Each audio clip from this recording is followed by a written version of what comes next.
Coming up next, Jesus.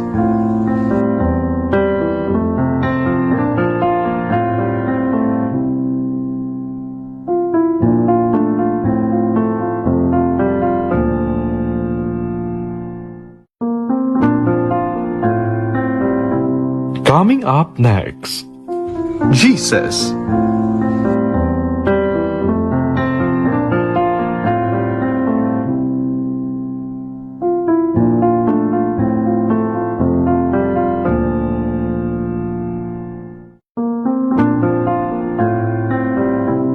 coming up next, Jesus.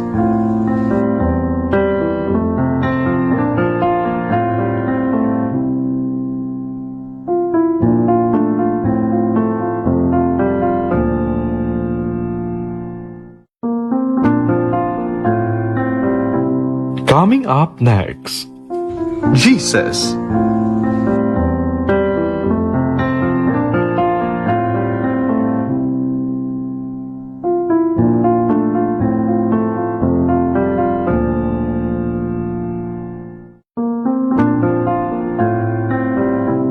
coming up next, Jesus.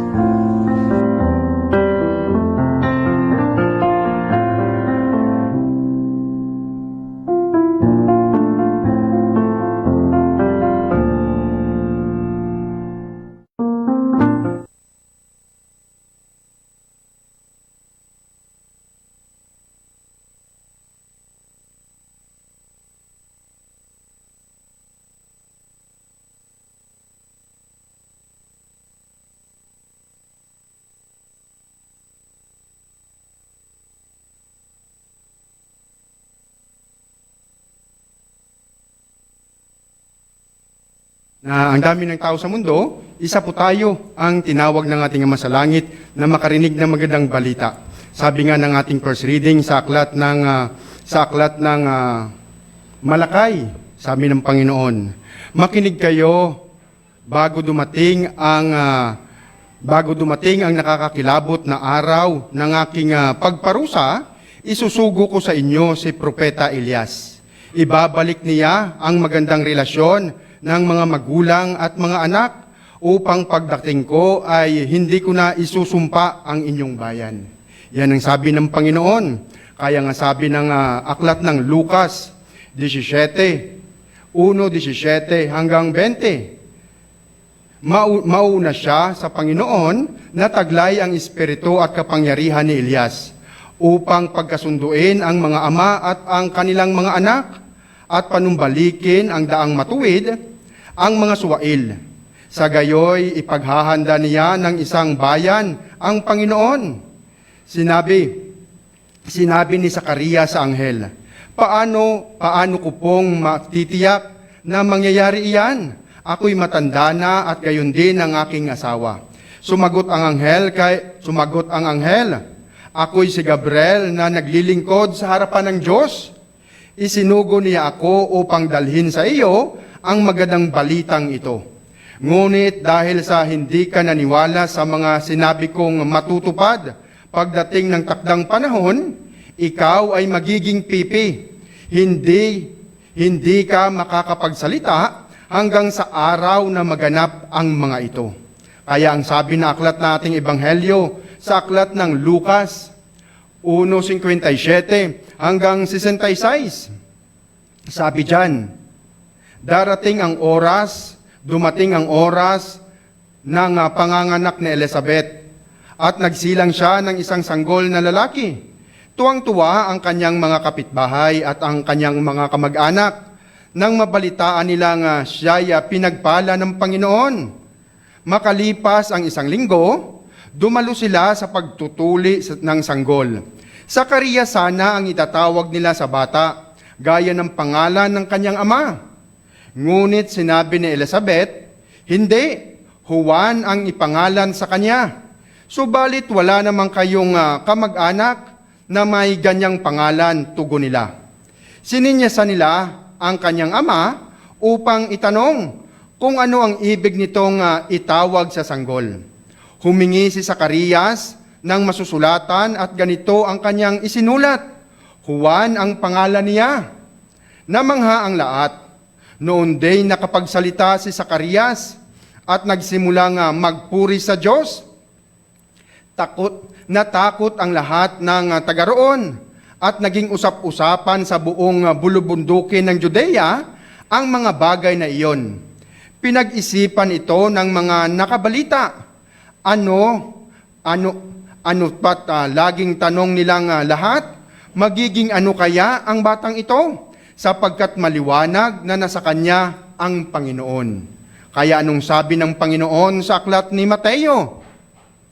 Mateo 17, 1 hanggang 13. Sabi ng Panginoon, pagkaraan ng 6 na araw, isinama ni Jesus, si Pedro at ang magkapatid na Santiago at Juan nung araw ng Transfiguration at sila'y umakyat sa isang mataas na bundok.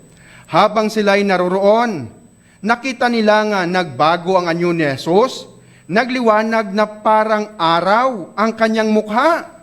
Nagliwanag ang mukha ng Panginoon na parang araw at nagningning sa kaputian ang kanyang damit. Nakita na lamang ng 3 alagad sina Moises at Elias na nakikipag-usap kay Jesus. Sinabi ni Pedro kay Jesus, Panginoon, mabutit naririto kami. Kung gusto ninyo, gagawa ako ng 3 kubol. Isa para sa inyo, isa para kay Moises, at isa para kay Elias. Habang nagsasalita pa si Pedro, nililiman sila ng napakaliwanag na ulap. Mula rito'y may tinig na nagsalita. Ito ang minamahal kong anak at lubos kong kinalugdan. Pakinggan ninyo siya. Yan ang sabi ng Panginoon. Nang marinig ng mga alagad ang tinig, labis silang natakot at nagpatira pa. Ngunit nilapitan sila ni Jesus at hinawakan. Tumayo kayo, huwag kayong matakot, sabi niya. Nang tumingin sila, si Jesus na lamang ang kanilang nakita. Habang sila'y bumababa sa bundok, iniutos sa kanila ni Jesus, huwag ninyong sasabihin kaninuman ang inyong nasaksihan, hanggat hindi muling nabubuhay ang anak ng tao. Tinanong siya ng mga alagad, bakit po sinasabi ng mga tagapagturo ng kautusan na dapat munang dumating si Elias? Sumagot siya, paparito nga si Elias upang ihanda ang lahat ng bagay. At sinasabi ko sa inyo, pumarito na si Elias, ngunit hindi siya kinilala ng mga tao. Hindi pala nila kinilala ang mauuna sa Panginoon. At ginawa nila kay Elias ang gusto nila. Kaya tulad ng ginawa sa kanya, papahirapan din nila ang anak ng tao. Naunawaan ng mga alagad na si Juan na tagapagbautiso ang tinutukoy niya.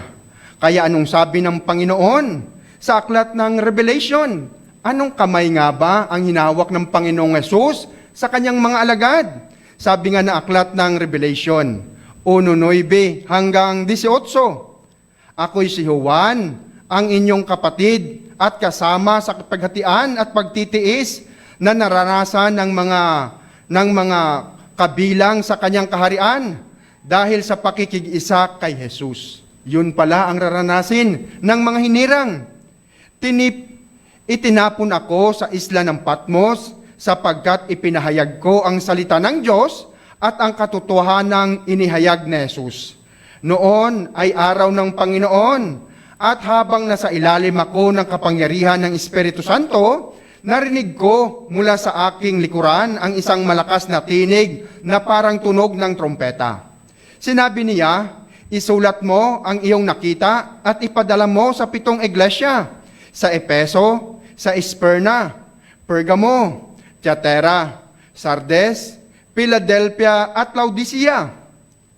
Lumingon ako upang tingnan ang nagsasalita at nakita ko ng 7 ilawang ginto, nakatayo sa gitna ng mga ilawan, ang isang parang anak ng tao na nakadamit ng mahaba, na nakadamit ng hanggang sakong, at may gintong nakabigki sa kanyang dibdib.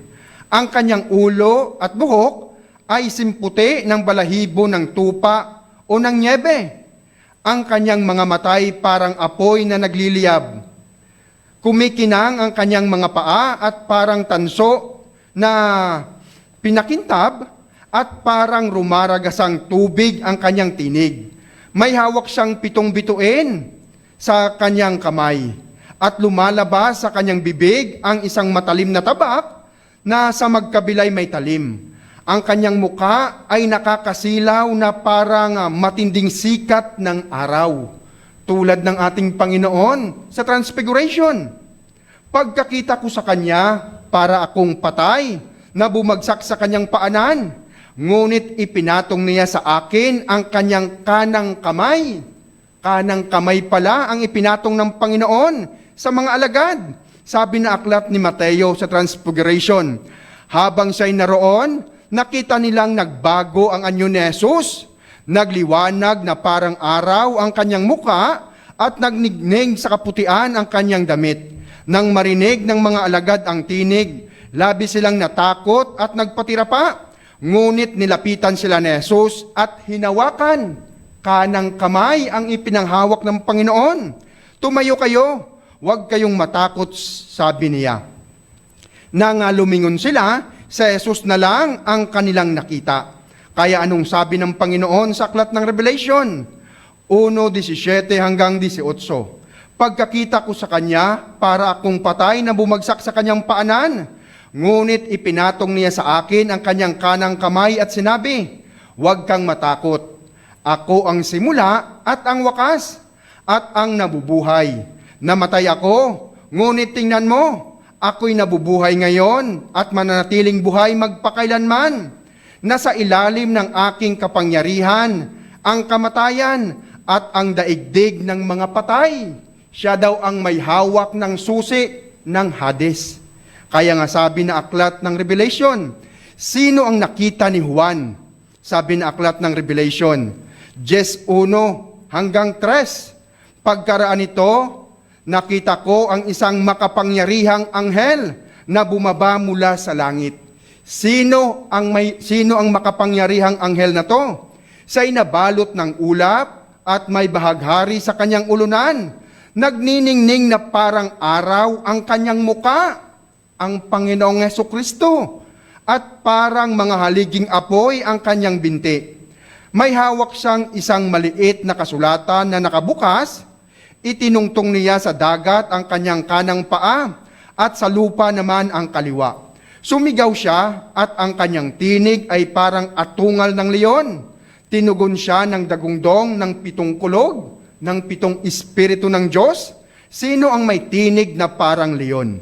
Sabi na aklat ng Amos 3:7 hanggang 8. Tunay na ang Panginoong Yahweh ay di kumikilos kung hindi ipapabatid sa mga lingkod niyang propeta.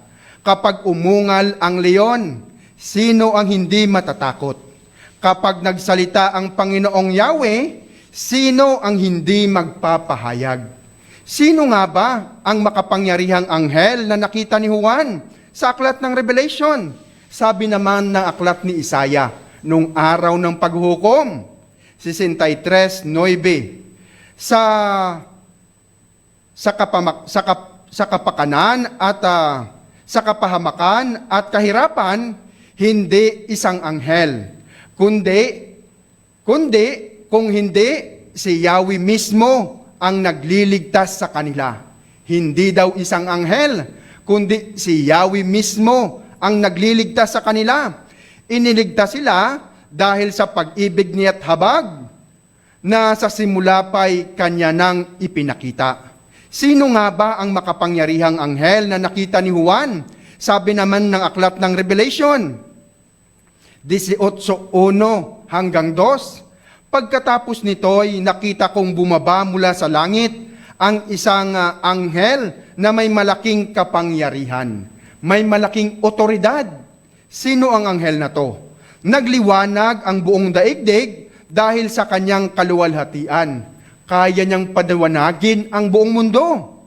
Ubos lakas siyang sumigaw, bumagsak na ang makapangyarihang bubalan niya. Kaya niyang hatulan ang mundo. Ngayon ay tirahan na lamang siya ng mga demonyo. bilangguan ng masasamang espiritu, ng maruruming ibon at ng marurumi at kasuklam-suklam na mga hayop. Sino nga ba ang makapangyarihang anghel na ito? Sabi na aklat ng Revelation 1:8, ako ang Alpha at ang Omega, sabi ng Panginoon na makapangyarihan sa lahat. Ang Panginoon pala na makapangyarihan sa lahat. Diyos sa kasalukuyan, sa nakaraan at siyang darating. Kaya nga sabi na aklat ng Exodus 6:1-3, sinabi ni Yahweh kay Moises, makikita mo ngayon kung ano ang gagawin ko sa Paraon. Hindi lamang siya mapipilitang pumayag na kayo'y umalis, ipagtatabuyan pa niya kayo. Sinabi ng Diyos kay Moises, ako si Yahweh, nagpakita ako kina Abraham, Isaac at Jacob bilang makapangyarihang Diyos, ngunit hindi ako nagpakilala sa kanila sa pangalang Yahweh. Hindi pala nakilala ng mga patriarka ang anghel na sugo ng Diyos. Sabi na aklat ng Exodus 6:3, nagpakita ako kina Abraham, Isaac at Jacob bilang makapangyarihang Diyos, ngunit hindi ako nagpakilala sa kanila sa pangalang Yahweh. Kaya nga sabi ng ating first reading sa aklat ng Malakay 3:1-3, sinabi ni Yahweh na makapangyarihan sa lahat. Siya nga ang makapangyarihang Diyos. Ipapadala ko ang aking sugo upang ihanda ang daraanan ko. At si Yahweh na inyong hinahanap ay biglang darating sa kanyang templo. Susulpot ang Diyos. Darating ang pinakahihintay niyong sugo at ipapahayag ang aking tipan. Ngunit sino ang makakatagal pagdating ng araw na yon? Sino ang makakaharap sapagkat kapag nakita na siya, para siyang apoy na nagdadalisay sa bakal at parang sabon na may matapang na sangkap. Darating siya at uupo at mauupo tulad ng isang tagapagdalisay ng pilak. Dadalisayin niya ang mga anak na lalaki ni Lebe, katulad ng ginto at pilak, at sa pamamagitan nito'y maging karapat-dapat ang kanilang handog kay Yahweh. Sabi nga ng Panginoon sa aklat ng pangalawang Pedro 3:10-15, ngunit ang araw ng Panginoon ay darating tulad ng isang magnanakaw. Sabi nga ng Panginoon, ang inahanap ninyo ay biglang susulpot. Sa araw na iyon, ang kalangitan ay biglang mawawala kasabay ng isang malakas na ugong. Matutupok ang araw, buwan at mga bituin. Ang mundo at ang lahat ng bagay na naririto ay mawawala. Dahil ganito ang magiging wakas ng lahat ng bagay. Mamuhay kayo ng may kabanalan at sikapin ninyong maging makadiyos. Yun ang sabi ng Panginoon sa kanyang mga hinirang. Habang hinihintay ninyo ang araw ng Diyos, magsikap kayong mabuti upang madaling dumating ang araw na ang kalangitan ay matutupok at ang bagay na naroon ay matutunaw sa matinding init. Tulad ng sabi ng ating first reading sa aklat ng Malakay, sino ang makakaharap sa kanyang sugo sa araw na iyon? Naghihintay tayo ng bagong langit at ng bagong lupa na paghaharian ng katwiran, sapagkat ganoon ang kanyang pangako. Kaya nga, mga minamahal, habang naghihintay tayo, sikapin ninyong mamuhay ng mapayapa, walang dungis, walang kapintasan. Isipin ninyo, kaya nagtitimpi ang Panginoon ay upang bigyan kayo ng pagkakataong maligtas. Iyan ang isinulat sa inyo ng kapatid nating si Pablo. Taglay ang karunungang kaloob sa kanya ng Diyos. Sabi nga ng Panginoon, ang 1,000 taon at 1 araw ay walang pinagkaiba sa kanya. Sino nga ba ang isusugo ng Panginoon? Sabi ng aklat ng Revelation 11:3-6, ipapadala ko ang 2 kong saksi na nakadamit ng sako, at sa loob ng 1,200 60 araw ay ipapahayag nila ang mensahe mula sa Diyos, ang tipan ng Diyos sa kanyang mga hinirang. Walang pangalan, walang oras o araw, at wala ding himalang ipapakita. Ang mga saksing ito ay 2 punong olibo at 2 ilawan nakatayo sa harapan ng Panginoon ng lupa. Sino nga ba ang nakatayo sa harap ng Panginoon? Kapag may nagtangkang manakit sa kanila, magbubuga sila ng apoy at tutupukin ang kanilang mga kaaway. Sa ganoong paraan, mamamatay ang magtatangkang manakit sa kanila. At may kapangyarihang silang isara ang langit upang hindi umulan sa panahon ng pagpahayag nila ng mensahe mula sa Diyos. May kapangyarihan din silang gawin dugo ang tubig at magpadala ng anumang salot sa lupa tuwing naisi nila. Sino nga ba ang 2 saksi na ipinadala ng Diyos? Sino nga ba ang tinawag ni Elias na saksi? Sabi nga na aklat ng Santiago 5:17 hanggang 18, kaya sinabi ng ating mga kapatid, isa daw sa 2 saksi ay si Elias. Sabi na aklat ni Santiago, si Elias ay isang tao na tulad din natin. Nang mataimtim siyang nanalangin na huwag umulan, hindi nga umulan sa loob ng 3 taon at 6 na buwan. At nang siya'y manalangin para umulan, bumagsak nga ang ulan at namunga ang mga halaman. Sino nga ba ang tinatawag ni Elias na saksi? Sabi na aklat ng Hunang Hari 17:1. Si Elias ay isang propetang taga-Tisbe sa Gilead. Sinabi niya kay Ahab, saksi si Yahweh. Si Yahweh pala ang tunay na saksi. Ang buhay na Diyos na Israel na aking pinaglilingkuran. Hindi uulan ni hindi magkakahamog sa mga darating na taon hanggat hindi ko sinasabi. Sino nga ba ang tunay na saksi? Sabi na aklat ng Revelation 3:14. Isulat mo sa anghel ng iglesia ng Laodicea. Ito ang sinasabi niya na ang pangalan ay Amen. Ang tapat at tunay na saksi. Ang unang binuhay mula sa mga patay. At siyang pinagmulan ng lahat ng nilalang ng Diyos. Ang tunay na saksi, ang Panginoong Hesukristo.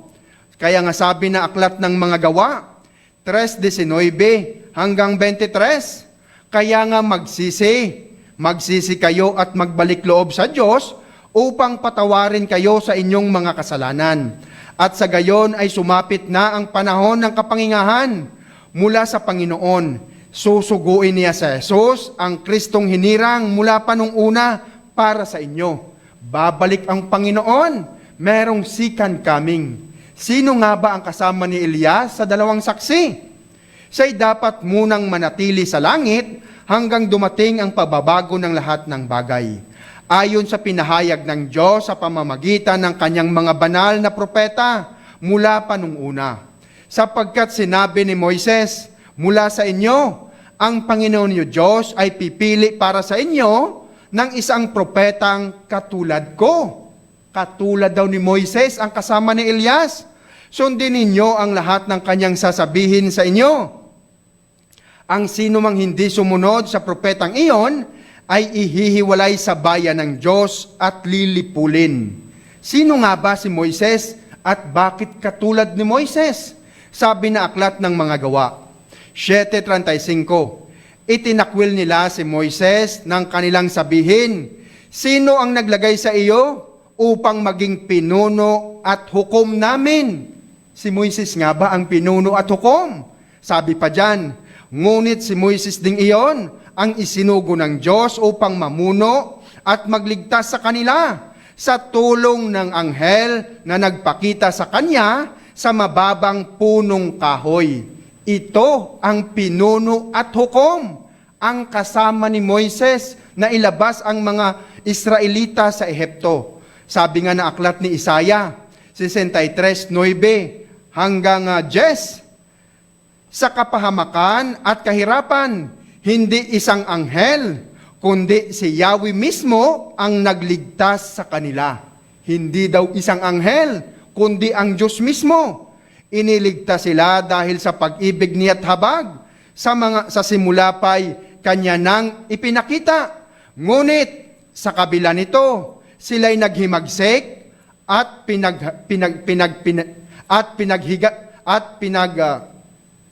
pinaghati nila ang kanyang banal na espiritu. Dahil doon ay naging kaaway nila si Yahweh.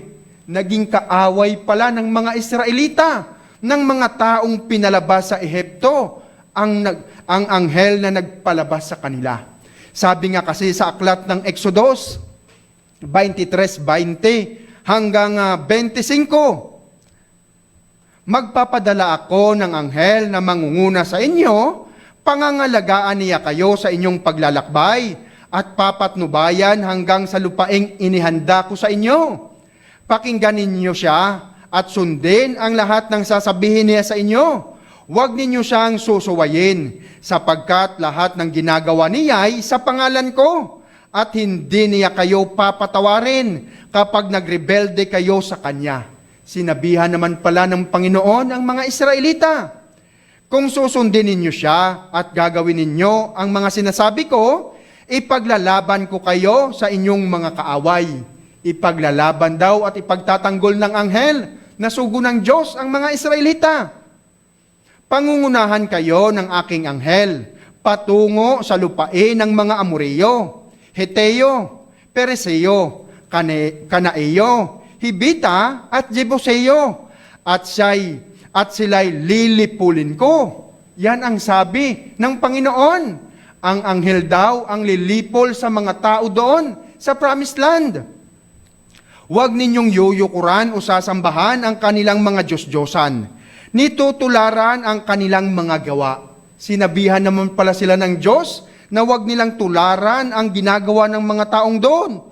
Durugin ninyo ang kanilang mga Diyos-Diyosan, pati ang haliging ginagamit nila sa pagsamba. Akong si Yahweh, ang sa lamang ninyong paglingkuran. Pasasaganain ko kayo sa inyong pagkain at inumin, at ilalayo sa anumang karamdaman. Hindi daw dapat magkakasakit ang mga Israelita. Sinunod ba ng mga Israelita ang sabi ng Diyos sa kanila? Sabi ng aklat ng unang Korinto, 17 hanggang 12. Sino nga ba ang anghel na kasama ng mga Israelita? Sabi dyan na aklat ng unang Korinto, huwag kayong sasamba sa mga Diyos-Diyosan, gaya ng ilan sa kanila. Ayon sa nasusulat, umupo ang mga tao upang kumain at uminom, tumayo upang sumayaw. Huwag kayong makikiapid gaya ng ginawa ng ilan sa kanila. Kaya't 23,000 katao ang namatay sa loob lamang ng isang araw. Hindi pala nila sinunod ang utos ng Panginoon sa kanila. Ang sabi ng anghel na naglabas sa kanila sa Ehipto. Bakit nga ba? Sabi nga na aklat ng Hari, unang Hari 14:24. Ang pinakamasama pa nito, may mga lalaki at babaeng nagbibenta ng panandaliang aliw sa templo bilang pagsamba. Ginagawa ng mga taga-Huda ang mga kasuklam-suklam na gawain ng mga bansang pinalayas ni Yahweh mula sa lupain noong pumasok doon ang mga Israelita. Ang nagbibenta pala ng aliw ay yun ang paraan ng mga dayuhan upang sambahin ang kanilang mga Diyos-Diyosan sa loob mismo ng templo. Yan ang sabi na aklat ng unang Hari, 15:11 hanggang 12. Namuhay si Asa ng matuwid sa paningin ni Yahweh, tulad ng kanyang pinunong si David. Pinalayas niya sa kaharian ang mga lalaki at babaeng nagbibenta ng panandaliang aliw sa mga sambahan ng mga Diyos-Diyosan, at winasak ang mga imahen ng mga Diyos-Diyosang ipinagawa ng mga haring nauna sa kanya. Yun pala ang paraan nila, nagpagsamba sa mga Diyos-Diyosan. Sa loob mismo ng templo, nakikipagtalik ang mga pari ng Israel. Yun ang sabi na aklat ng Hosea 4:10. Kaya anong sabi na aklat ng unang Korinto 10:9 hanggang 12? Huwag nating subukin si Kristo. ang anghel pala na kasama nila, gaya ng ginawa ng ilan sa kanila. Dahil sa ginawa nila, pinuksa sila ng mga ahas. Huwag din tayong magreklamo tulad ng ilan sa kanila, kaya't nilipol naman sila ng anghel na namumuksa. Sabi nga ni Moises, ang pinuno at hukom na kasama nila. Nangyari iyon sa kanila bilang babala sa iba at isinulat upang tayong namang nabubuhay ngayon sa mga huling araw ay maturuan. Kaya't mag-ingat ang sinumang nag-aakalang siya'y nakatayo, baka siya'y matisod. Kaya anong sabi na aklat kanina ng Exodus 23:23? Pangungunahan kayo ng aking anghel patungo sa lupain ng mga Amoreo, Hiteo, Pereseo, Kanaeo, Hibita at Jebuseo, at sila'y lilipulin ko. Sino ang anghel na isinugo ng Panginoon upang lipulin ang mga taong sumasamba sa mga Diyos-Diyosan? Sabi na aklat ni Josue. Nagpakita kasi kay Josue ang pinuno ng mga hukbo. 5:13 hanggang 15. Minsan napadako si Josue malapit sa Jericho, nang biglang nagpakita sa kanya ang isang lalaking may hawak ng tabak. Nilapitan ito ni Josue at tinanong, ikay ba'y isang kakampi o isang kaaway? Hindi, sagot ng lalaki. Ako'y naparito bilang pinuno ng hukbo ni Yahweh. Nagpatira pa si Josue at sumamba. Sino ang pinuno na sinamba ni Josue? Sinabi niya, ano po ang pinag-uutos ni Yahweh sa kanyang alipin? Nakita pala ni Josue ang anghel na nagpalabas sa mga Israelita sa Ehipto. Sumagot ang pinuno ng hukbo ni Yahweh, alisin mo ang iyong mga sandalyas, sapagkat lupang banal ang iyong tinutungtungan. At ginawa nga ni Josue ang inutos sa kanya.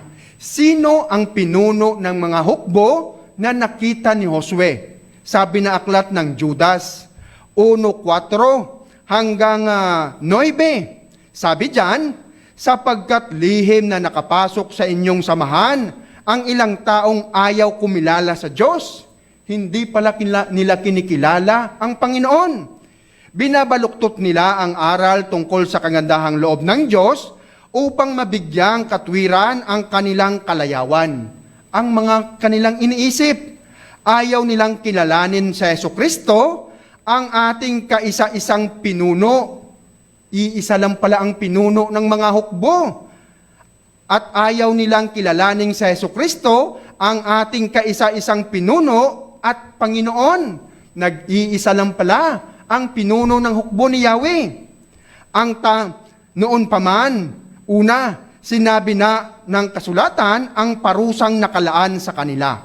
Kahit na alam na ninyo ang lahat ng ito, nais ko pa ring ipaalala sa inyo na matapos iligtas ng Panginoon, ng anghel ng Diyos, ang bansang Israel sa lupain ng Ehipto, pinuksa niya ang mga taong hindi nananalig sa Kanya. Pinuksa din ng anghel ang mga Israelitang hindi nanalig sa Kanya. Alalahanin din ninyo ang mga anghel na hindi nanatili sa dati nilang kalagayan at kapangyarihan. Sa halip ay iniwan nila ang kanilang tahanan, kaya't sila'y iginapos ng Diyos ng di napapatid na tanikala at ibinalanggo sa pusod ng kadiliman. Sino namang ang anghel na gumawa nun? Hanggang sa sila'y hatulan sa dakilang araw ng paghukom.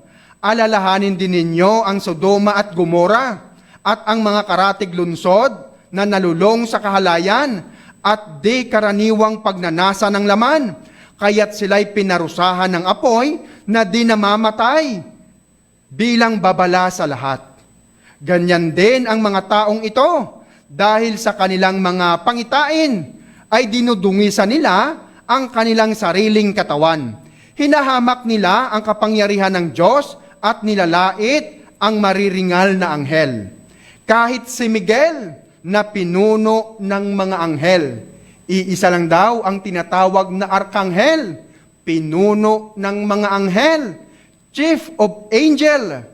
Nang nakipagtalo siya sa dyablo tungkol sa bangkay ni Moises, ay hindi nangahas na gumamit ng lapastangan. Ang tanging sinabi niya ay parusahan kanawa ng Panginoon. Si Miguel lang pala ang nakakaalam kung saan niya dinala ang katawan ni Moises. Kaya nga sabi na aklat ng Deuteronomio 34:5 hanggang 6. At si Moises na lingkod ni Yahweh ay namatay sa lupain ng Moab tulad ng sinabi ni Yahweh. Inilibing siya ni Yahweh sa isang libis sa Moab sa tapat ng Betpeor. Ngunit hanggang ngayon, walang nakakaalam ng tiyak na lugar, kundi si Miguel lamang ang kumuha ng bangkay ni Moises. Siya pala ang may hawak ng susi ng Hades. Kaya anong sabi ng Panginoon? Babalik ba ang anghel na sugo niya? Sabi na aklat ng Revelation 22:16. Akong si Miguel ang nagsugo sa aking anghel upang ang mga bagay na ito'y ipahayag sa inyo na nasa iglesia. Babalik ang anghel tulad na nangyari sa Genesis. Sino nga ba ang humatol sa Sodoma at Gomora? Sabi na aklat ng Genesis 19:12 hanggang 13, 16 hanggang 17. Sinabi ng dalawang panauhin kay Lot. Sino ang dalawang panauhin to? Magmadali ka, isama mo ang lahat ng iyong mga kamag-anak at iba pang iyong mga anak at iba pang kamag-anak na natitira sa lungsod na ito. Umalis na kayo rito, sapagkat gugunawin na namin ang lungsod na ito, tulad ng sinabi ni Huna sa mga taga-Nineve. Pinakinggan ni Yahweh ang mabibigat na sumbong laban sa mga taga-Sodoma, at pinapunta kami ni Yahweh upang wasakin ang lungsod na ito. Nang nag-aatubili pa si Lot, ngunit sa habag ni Yahweh, halos kalad ka rin na sila ng mga lalaki palabas sa lungsod. Sino ang mga lalaking ito? Pagkatapos, isa sa mga anghel ang nagsabi, ang mga anghel pala, nagkatawang tao, para hatulan ang Sodoma at Gomora. Iligtas ninyo ang inyong sarili. Huwag kayong lilingon o hihinto sa libis. Magtago kayo sa kaburulan para hindi kayo mamatay. Nagkatawang tao pala ang sugo ng Diyos. Sabi nga kanina ng Panginoon sa aklat ng Revelation 22:16, akong si Jesus ang nagsugo sa aking anghel upang ang mga bagay na ito'y ipahayag sa inyo na nasa iglesia. Posible din magkatawang tao ang kanyang sugo. Sabi na aklat ni Isaiah 11:1 hanggang 3, naputol na tulad ng punong kahoy ang paghahari ni anak ni Jesse. Ngunit katulad ng pag-usbong ng mga bagong sanga sa pinutol na puno, sa lahi niya'y lilitaw ang isang bagong hari. Tulad ng sabi ng ating first reading sa aklat ni Malakay 3:1, palilitawin niya ang kanyang sugo.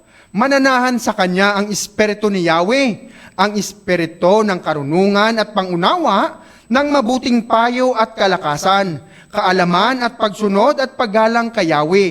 Kagalakan niya ang pagsunod at paggalang kay Yahweh. Hindi siya hahatol ayon sa kanyang nakita o magpapasya batay sa kanyang narinig.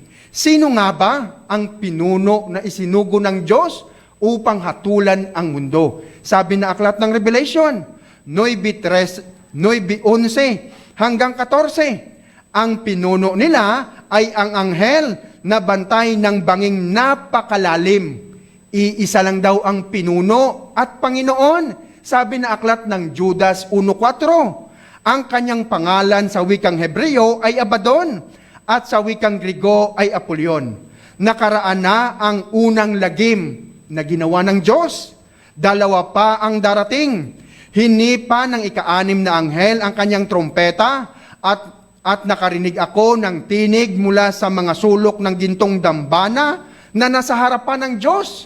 Sino ang naguutos na nakatayo sa harapan ng Diyos? Sabi na aklat ng mga gawa 7:56, nakikita kong bumukas ang langit at ang anak ng tao ay nakatayo sa kanan ng Diyos. Anong ginagawa doon ng anak ng tao? Sabi na aklat ng unang Pedro 3:21 hanggang 22, Ang tubig ay larawan ng bautismong nagliligtas sa inyo ngayon. Ang bautismo ay hindi paglilinis ng dumi ng katawan, kundi isang pangako sa Diyos buhat sa isang malinis na budhi. Niligtas kayo ng bautismo sa pamamagitan ng muling pagkabuhay ni Jesucristo na umakyat sa langit at ngayon nasa kanan ng Diyos, nagahari sa roon sa mga anghel, ang pinuno ng mga anghel, ang iisang Panginoon, at sa mga kapangyarihan sa langit. Kaya nga sabi na aklat ng Revelation, 9:13, hinipa ng ika-6 na anghel ang kanyang trompeta at nakarinig ako ng tinig mula sa mga sulok ng gintong dambana na nasa harapan ng Diyos. Inutos ng pinuno ng mga anghel. Inutos nito sa anghel na may trompeta. Kalagan mo ang 4 na anghel na nakagapo sa tabi ng malaking ilog Euphrates. Sino nga ba ang anghel na nakatayo sa harapan ng Panginoon? Sabi na aklat ng Revelation. 11:4 hanggang 6. Ang mga saksing ito ay ang 2 punong olibo, ang 2 ilawang nakatayo sa harapan ng Panginoon ng lupa. Sino nga ba ang tinatawag na ilaw? Sabi ng Panginoon sa aklat ni Juan. 8:12. Muling nagsalita si Jesus sa mga Pariseo. Sinabi niya, ako ang ilaw ng sanlibutan. Ang sumusunod sa akin ay magkakaroon ng ilaw sa kanyang buhay at di nalalakad sa kadiliman. Ang Panginoong Jesucristo pala, ang tapat na saksi, ang ilaw na nakatayo sa harapan ng Panginoon. Sabi nga ng aklat ng Revelation 21:23, hindi na kailangan ng araw o ang buwan upang bigyang liwanag ang lungsod, sapagkat ang kaluwalhatian ng Diyos ang nagbigay liwanag doon. Ang kordero naman ang siyang ilawan. Ang kordero pala, ang sugo ng Diyos. Kaya nga sabi na aklat ng Revelation 11:5 hanggang 6, kapag may nagtangkang manakit sa kanila, magbubuga sila ng apoy at tutupukin ang kanilang mga kaaway. Sa ganoong paraan ay mamamatay ang mga nagtangkang manakit sa kanila, tulad ni Elias na nagpadala ng apoy galing sa langit nung darakpinsa ng mga sundalong isinugo ng hari. Sabi pa na aklat ng Revelation, may kapangyarihan silang isara ang langit upang hindi umulan sa panahon ng pagpapahayag nila ng mensahe mula sa Diyos. May kapangyarihan din silang gawing dugo ang tubig at magpadala ng anumang salot sa lupa tuwing naisi nila. Pagkatapos nilang magpatotoo, aahon ang halimaw na nasa bangin at makikipaglaban sa kanila. Matatalo sila at mapapatay ng halimaw. Mapapatay pala ang 2 saksi. Mabubuhay ba silang ulit? Sabi nga kasi na aklat ng Revelation 13:7 hanggang 8. Pinahintulutan din siyang salakayin at gapiin ang mga hinirang ng Diyos. Pinahintulutan daw ang halimaw at binigyan siya ng karapatang mamahala sa bawat lahi, lipi, wika at bansa. Sasamba sa kanya ang lahat ng nabubuhay sa ibabaw ng lupa.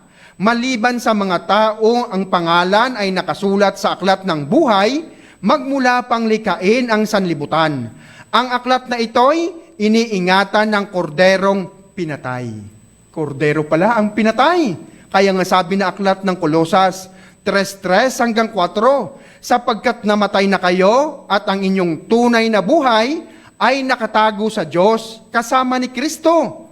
Si Kristo ang inyong buhay at kapag siya'y nahayag na, mahahayag din kayo kasama niya at makakahati sa kanyang karangalan. Pag nabuhay pala ang 2 saksi, mabubuhay din ang mga hinirang ng Diyos. Kaya sabi na aklat ng 2 Tesalonica 2:3, huwag kayong magpapadaya kaninuman sa anong paraan. Hindi darating ang araw ng Panginoon hanggat hindi nagaganap ang huling paghihimagsik laban sa Diyos at ang paglitaw ng suwail na tiyak na mapapahamak. Kaya nga sabi kanina na aklat ng Revelation 11:7, Pagkatapos nilang magpatotoo, aahon ang halimaw na nasa bangin at makikipaglaban sa kanila. Matatalo sila at mapapatay ng halimaw. Yan ang sinabi ni Daniel sa kanyang Revelation, propesiya, 9:26.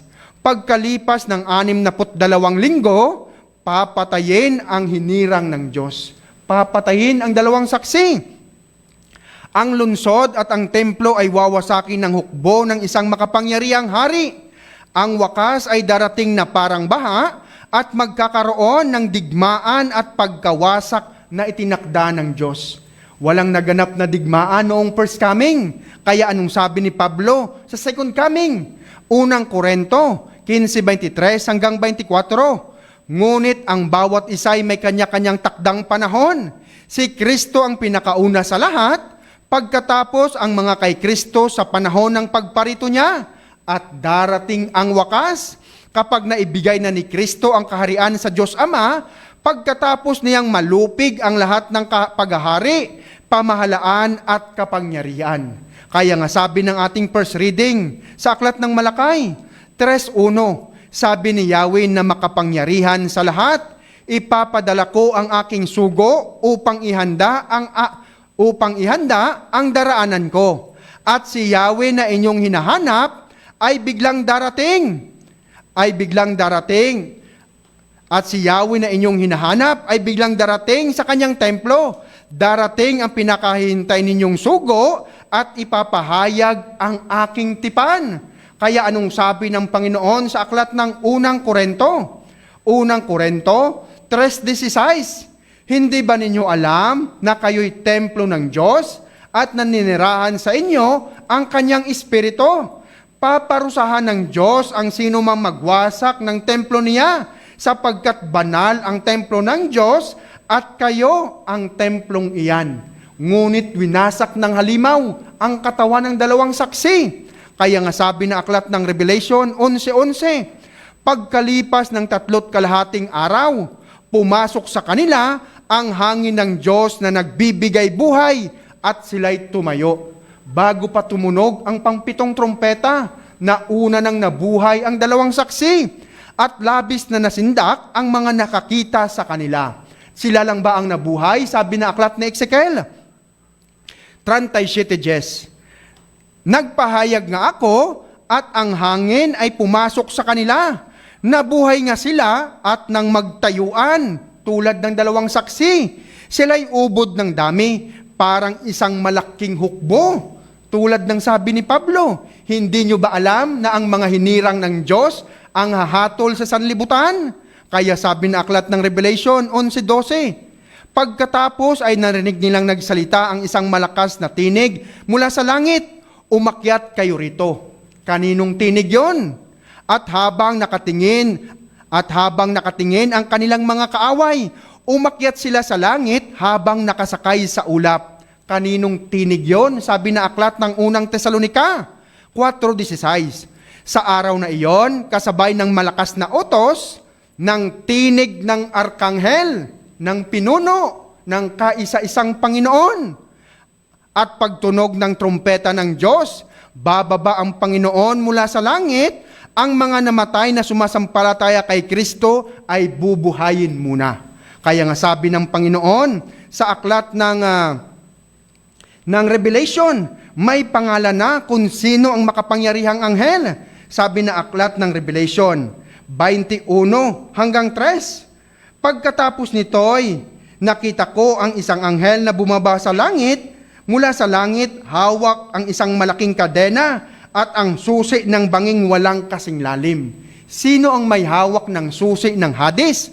Kaya nga sabi kanina na aklat ng Judas 1:9, kahit si Miguel, arkanghel, pinuno ng mga anghel, nang nakipagtalo siya sa dyablo tungkol sa bangkay ni Moises. Siya pala ang susundo sa mga hinirang ng Diyos. Kaya anong sabi ng aklat ng Daniel 12:1 hanggang 3, sa panahong iyon, tatayo ang dakilang anghel na si Miguel, ang makapangyarihang pinuno at tagapagtanggol ng bansang Israel. Titulo pala ni Miguel, ang makapangyarihang anghel.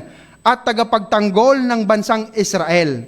Sabi nga na aklat ng unang Samuel 2:2 hanggang 3, si Yahweh lamang ang banal. Wala siyang katulad, walang ibang tagapagtanggol liban sa ating Diyos. Wala daw siyang katulad, wala ring ibang tagapagtanggol. Kaya nga sabi na aklat ng Isaya 63:9, sa kapahamakan at kahirapan, hindi isang anghel, kung hindi si Yahweh mismo ang nagliligtas sa kanila. Iniligtas sila dahil sa pag-ibig niya at habag, sa pasimula pa ay kanya nang ipinakita. Kaya nga sabi na aklat ni Juan 5:21 hanggang 22, kung paano binubuhay ng Ama ang mga patay, gayon din naman binubuhay ng anak ang sino man nais niyang buhayin. Hindi humahatol kaninuman ang Ama. Sa halip ay ibinigay niya sa anak ang buong kapangyarihang humatol. Mahatulan ba ni Miguel ang sanlibutan? Sabi na aklat ng Daniel 12:2 hanggang 3, muling mabubuhay ang maraming namatay sa lahat ng panig ng daigdig. Ang iba sa buhay na walang hanggan, at ang iba namay sa kaparusahang walang hanggan. Nasa kanya nga ang susi at ang aklat ng buhay. Ang marurunong na pinuno ay magniningning na gaya ng liwanag sa langit. Ang mga umaakay sa marami sa pagiging matuwid ay sisikat na parang bituin kailanman. Kaya anong sabi ng Panginoon sa aklat ni Juan 17:3? Ito ang buhay na walang hanggan, ang makilala kanila ang iisa at tunay na Diyos, at makilala sa Jesucristo na iyong isinugo. Sino nga ba ang Panginoong Jesucristo bago siya nagkatawang tao? Sabi nga na aklat ni Daniel, ng Revelation 12:7 hanggang 8, pagkaraan ito'y nagkaroon ng digmaan sa langit, pinamunuan ni Miguel ang kanyang mga anghel sa pakikipaglaban sa dragon at sa mga kampo nito. Natalo ang dragon at ang kanyang mga kampon at pinalaya sila sa langit. Kung si Miguel ang nakatalo sa dragon, sino si Miguel? Sabi na aklat ng Revelation 17:14, makikipagdigma sila laban sa kordero, ngunit sila'y matatalo, sapagkat ito ang Panginoon ng mga Panginoon, hari ng mga hari, ang nag-iisang arkanghel. Kasama niya sa tagumpay ang kanyang mga tinawag, pinili at tapat na mga tagasunod, ang anghel ni Miguel. Kaya nga sabi na aklat ng Revelation 12:9 hanggang 12, tinipon ng dambuhalang dragon at ng matandang ahas na tinatawag na Diablo na Satanas, na nandaya sa buong sanlibutan. Itinapon sila sa lupa kasama ang lahat ng kanyang mga kampon, at narinig ko ang isang malakas na tinig mula sa langit na nagsabi, ang tinig, dumating na ang pagliligtas ng Diyos. Ipinamalas na niya ang kanyang lakas bilang hari. Ipinamalas din ni Kristo ang kanyang kapangyarihan.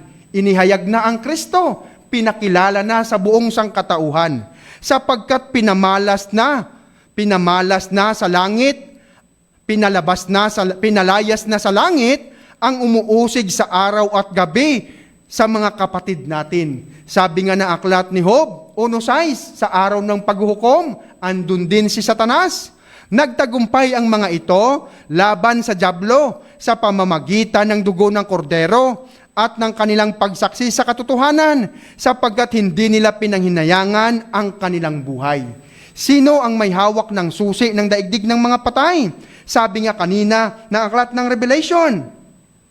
Sabi dyan, 12:12, kaya't magalak ang kalangitan, lahat ng naninirahan dyan, ngunit kalagim-lagim ang daranasin ninyo, lupa at dagat, sapagkat ang matinding puot ng Diablo ay babagsak sa inyo. Alam na niya na kaunting panahon na lamang ang nalalabi sa kanya.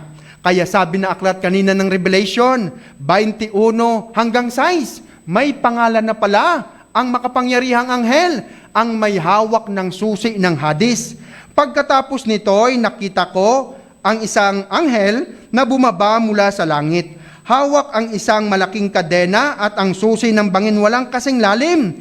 Sinunggaban niya ang dragon ang matandang ahas na walang iba kundi ang dyablo o Satanas at ginapos ito sa loob ng 1,000 taon. Si Miguel pala ang nakatalo sa dyablo. Ito'y inihagis ng anghel sa bangin walang kasing lalim. Saka sinirhan at saka isinara at tinataka ng ang pinto nito upang hindi siya makalabas at makapandaya sa mga bansa hanggat hindi natatapos ang 1,000 taon. Pagkatapos nito, ipapalayain siya sa loob ng maikling panahon at nakakita ako ng mga trono at ang mga nakaupo doon ay binigyan ng karapatang humatol. Nakita ko rin ang mga kaluluwa ng mga taong pinugutan dahil sa pagtotoo tungkol kay Jesus at sa pagpapahayag ng salita ng Diyos. Hindi sila sumamba sa halimaw ni sa larawan nito, ni tumanggap man ng tatak ng halimaw sa kanilang noo o sa kamay. Binuhay sila upang maghari kasama ni Kristo sa loob ng 1,000 taon. Sila pala ang unang nabuhay, ang hukbo. Ito ang unang pagbuhay sa mga patay. Ang iba pang mga patay ay bubuhayin din pagkaraan ng 1,000 taon. Mapalad at lubos na pinagpala ang mga nakasama sa unang pagbuhay sa mga patay. Walang kapangyarihan sa kanila ang pangalawang kamatayan. Sila'y magiging mga pari ng Diyos at ni Kristo at maghahari sila kasama niya sa loob ng 1,000 taon. Kaya nga sabi ng Panginoon sa aklat ng pangalawang Tesalonika, 1:7 hanggang 10, kayo man, mga nagtitiis, ay aaliwin niyang kasama namin sa pagbabalik ng Panginoong Hesus mula sa langit, kasama ang kanyang makapangyarihang anghel. Ang kanyang mga pinili, mga tinawag at tapat na tagasunod. Darating siya sa gitna ng naglalagablab na apoy at paparusahan ang lahat ng hindi kumilala sa Diyos at hindi sumusunod sa magandang balita ng ating Panginoong Hesus. Ang parusa sa kanila ay walang hanggang kapahamakan at mahihiwalay sila sa Panginoon at sa dakila niyang kapangyarihan. Mangyayari ito sa araw ng kanyang pagparito upang tanggapin ang papuri ng kanyang mga pinili at ang parangal ng lahat ng sumampalataya sa kanya. Kabilang tayo roon sapagkat tinanggap ninyo ang magandang balitang ipinahayag namin sa inyo. Kaya anong sabi nung nabuhay ang dalawang saksi sa aklat ng Revelation? 11:13 hanggang 15. Nang oras ding iyon, lumindol ng napakalakas, nawasak ang 10 bahagi ng lungsod at 7,000 katao ang namatay. Ang mga natirang tao ay natakot at niluwalhati nila ang Diyos ng kalangitan. Natapos na ang ikalawang lagim at malapit ng sumunod ang pangatlo. Natapos ng dalawang saksi ang sugo sa kanila ng Diyos. Hinipa ng ikapitong anghel ang kanyang trompeta at mula sa langit ay may malakas na tinig na nagsabi, ang paghahari sa libutan ay inilipat na kay Kristo na ating Panginoon. Maghahari siya magpakailanman. Kaya sabi na aklat ng Revelation, pagtunog ng pangpitong trompeta, 17, sa araw na hipa ng ikapitong anghel ang kanyang trompeta, isasagawa na ng Diyos ang lihim niyang plano, gaya ng ipinahayag niya sa mga propeta na kanyang lingkod. Pagtunog daw ng huling trompeta, bubuhayin na ang mga patay. Sabi na aklat ng unang Korinto 15:52, sa isang sandali, sa isang kisap mata, kasabay ng huling pag-ihip ng trompeta, sapagkat sa pagtunog ng trompeta, ang mga patay ay muling bubuhayin at di na muling mamamatay. Babaguhin tayong lahat. Bago pa tumunog ang pangpitong trompeta, nabuhay na ang dalawang saksi. Kaya nga sabi na aklat ng Revelation 16:15 hanggang 21, ito ang huling salot na gagawin ng Diyos, ang pangatlong wrath of God. Sabi pa diyan, naggunaw na ang mundo at dumating na ang Panginoong Jesucristo. 16:15 hanggang 21. In Jesus' name. Inyahan po ang lahat sa panalangin, sa pangalan ng Ama, ng Anak, at ng Espiritu Santo. Amen. Banal na Ama, marami pong salamat sa iyong banal na salita. Marami pong salamat sa iyong banal na Espiritu sa pagtawag at pagpili po sa amin. Sa pagpatawad ng aming mga kasalanan, hinihingi po namin ang iyong bendisyon. Bendisyonan niyo po ang aming servants, at ang buong sambahayan, ang aming buong sambahayan, ang aming mga kapatid na kasama namin sa programang ito, ang mga kapatid namin na humingi ng dalangin. Pakinggan niyo po ang aming mga panalangin at patawarin niyo po kami sa aming mga kasalanan. Pinagsisihan na po namin ang di namin pakikinig sa iyong banal na salita, ang pagmatigas ng aming mga puso. Hugasan niyo po kami ng banal na dugo ni Jesus. In Jesus' name, Amen. Ito po ang ating programa. Jesus, patuloy nagsasabi, ang Diyos ay pag-ibig, nananahan at sumasagawa sa atin. God bless all. Sa pangalan ng Ama, ng Anak at ng Espiritu Santo. Amen. Fine lines? Acne? Dullness?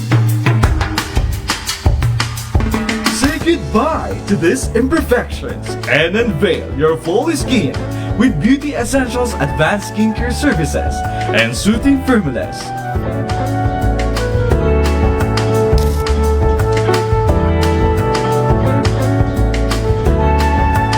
Is warts your problem? Get them removed for only 888 pesos. Visit us in Solis Street and Molo, Iloilo City, San Jose Antique, and Roas City, Capiz. Or call us at 0919-3939-678. Beauty Essentials Facial Care Center, where skin meets perfection.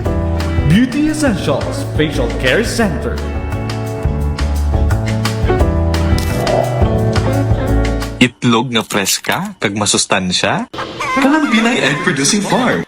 Order na! 0922-235-8306 or visit Orosi, Barangay Capitan Fernando, Leon, Iloilo. Kanang Pinay Egg Producing Farm, your #1 source of highly quality fresh eggs.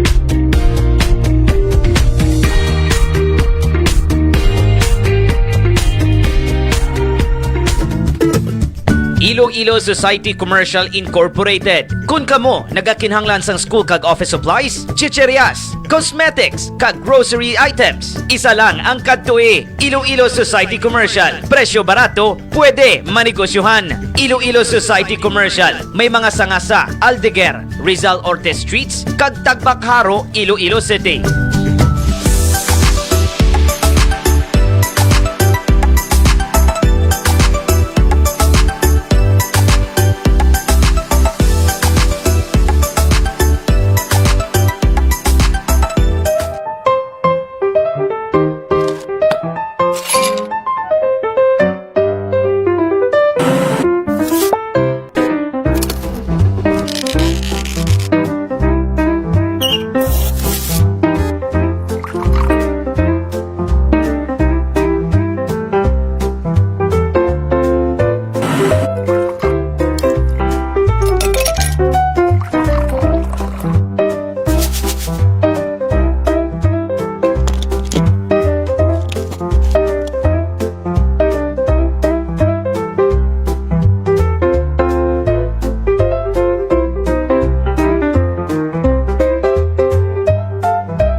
anong okasyon na kasal, birthday, debut, o company event, Michael's Catering Services ang imong partner. Lechon, adobo, sinigang, lumpia, kag madamo pa. Mayara man kami nga package deal para sa imo kaginawaan. Michael's Catering Services, located at Barangay Cafe Santa Barbara, Iloilo. For contacts, 0966-928-7664 or 0966-710-2587. Michael's Catering Services. Pagkaon nga manamit, serbisyo nga masaligan. NH Motor Sales, ang iyong reliable partner sa iyong sasakyan. Tires, batteries, motor oil, rims, dito lang yan mahahanap sa NH Motor Sales. Main branch, Quezon Street, Molo, Iloilo City, 336-9841 or 337-1989. Haro Branch, MacArthur's Drive, Tabuk-Suba, Haro, Iloilo City, 329-5929. And Molo Branch, South Fundidor, Molo, Iloilo City, 501-4862. NH Motor Sales.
Nagapangita ka balasang di kalidad nga construction materials?